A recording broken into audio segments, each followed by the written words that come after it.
మన దేశంలో ఉన్న జిహాదీగాళ్ళు ఇది చెయ్యరు అనేది లేదు. ఏమేం చేస్తారు వీళ్ళు? పూలు అమ్మినా ఉమ్మిచ్చి ఉమ్ము పెట్టి ఇస్తారు. పండ్లు అమ్మినా దాంట్లో ఏదో ఒక ఇంజెక్షన్ ఇచ్చి హిందువుల పిల్లలు కాకూడదు, తొందరగా చచ్చిపోవాలి, 2047 వరకు మా హిందువుల రాజ్యాంగం రావాలి, అంటే రాజ్యం రావాలి, మేము పరిపాలించాలి ఈ దేశాన్ని, ముస్లిం రాష్ట్రంగా చేయాలి అని ఆ కోరిక ఒకటి. ఇంకోటి, బిర్యానీ అమ్ముతారా, బిర్యానీల పిల్లలు కాకుండా, హిందువుల పిల్లలు కాకుండా టాబ్లెట్ల పౌడర్ వేస్తారు. ఓకేనా? బడికి పోరా బడి పంతుల్లాగా అని చెప్తే బడికి పోయి బాలికలు పోయే బాత్రూంలో సీసీ కెమెరాలు పెట్టి వాళ్ళని బ్లాక్మెయిల్ చేస్తారు.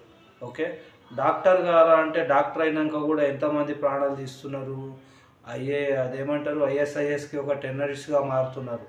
ఓకే, ఇంకేమేమి చేస్తున్నారు, ఇంకా చాలా కథలు ఉన్నాయి. వీళ్ళ గురించి ఎవరికి తెలియని విషయాలు చాలా ఉన్నాయి.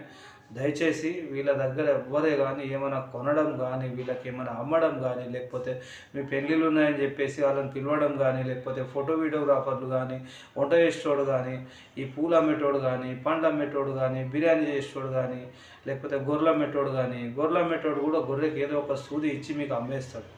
అమ్మినాక తిన్నాక మీరు నానా కథలు నానా పరిశాన్ అవుతారు. కాబట్టి జిహాదిగాడు ఏడిపోయినా జిహాదిగాడే. నేను చెప్పేది ఇది వాస్తవమా కాదా మీరు ఒక్కసారి ఆలోచించండి. ఒక్క దాంట్లో చేస్తలేరు అని ఏం లేదు. చపాతీలు చేయనీకి వీళ్ళు అది చేసేటప్పుడు పప్పు అని ఉమ్మిచ్చి పెట్టేస్తుంది. ఓకే, కూరగాయలు చేసే దగ్గర వీళ్ళు కలిపెట్టాడు, ఉమ్మిస్తాడు, కడిపేస్తాడు. పాలు అమ్మేటోని వీళ్ళు పాలల్లో ఉమ్మిచ్చి మీ ఇంట్లో పాలు అమ్ముతాడు. ఓకే, నీళ్ళు అమ్మేటోని వీళ్ళు నీళ్ళల్లో ఉచ్చబోసి మీ ఇంట్లో తెచ్చి పెట్టేస్తాడు. ఓకే, డాక్టర్ దగ్గరకు ఆడు ఎప్పుడు ఏ బాంబు పెట్టి తెస్తాడో తెలియదు. ఓకే, లేడీస్ కూడా బురకలో ఎంత రాజ్యం నడిపిస్తారు వీళ్ళు, ఎన్ని తమాషాలు చేస్తారు.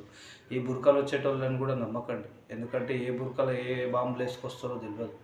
అందుకని నేను చెప్తున్నా అంటే ఎవరు కూడా వీళ్ళని నమ్మకండి. దయచేసి అందరూ కూడా జాగ్రత్తగా ఉండండి. ఇప్పుడు 36 కార్లలో బాంబులు పెట్టిరంట ఈ జిహాదీ నా కొడుకులు, ఈ డాక్టర్ గాడు, వీళ్ళ మొత్తం ఈ కుటుంబ అదే దొంగ నా కొడుకులు, ఈ టెర్రరిస్టులు 36 కార్లలో బాంబులు పెడితే మనకు దొరికినాయి 4 మాత్రమే నాయన. ఇంకా 32 కార్లు ఏడ పార్కింగ్ చేసి ఉన్నాయో ఎప్పుడు లేపుతారో తెలియదు. అందుకని తస్మాత్ జాగ్రత్త, అందరూ కూడా జాగ్రత్త తీసుకోండి, లేకపోతే సచ్చూరుకుంటారు. మీరు వాళ్ళ దగ్గర కొనేది తినేది బంద్ చేయండి. లేదు నేను కూడా తొందరగా కావాలంటే కొనండి. మన దాంట్లో సెక్యులర్ హిందువులకు ఈ వీడియో అంకితం అనమాట. ఏంది, మీరు న్యూస్లు చూస్తారా, లేకపోతే ఆటపాటలు చూస్తారా, సీరియల్ చూస్తారా, నాకు సంబంధం లేదు, కానీ అప్పుడప్పుడు న్యూస్ కూడా చూడండి. ఇటువంటి విషయాలను తెలుస్తాయి. కాబట్టి అందరు కూడా జాగ్రత్తగా ఉండండి. జై శ్రీరామ్, భారత్ మాతాకి జై.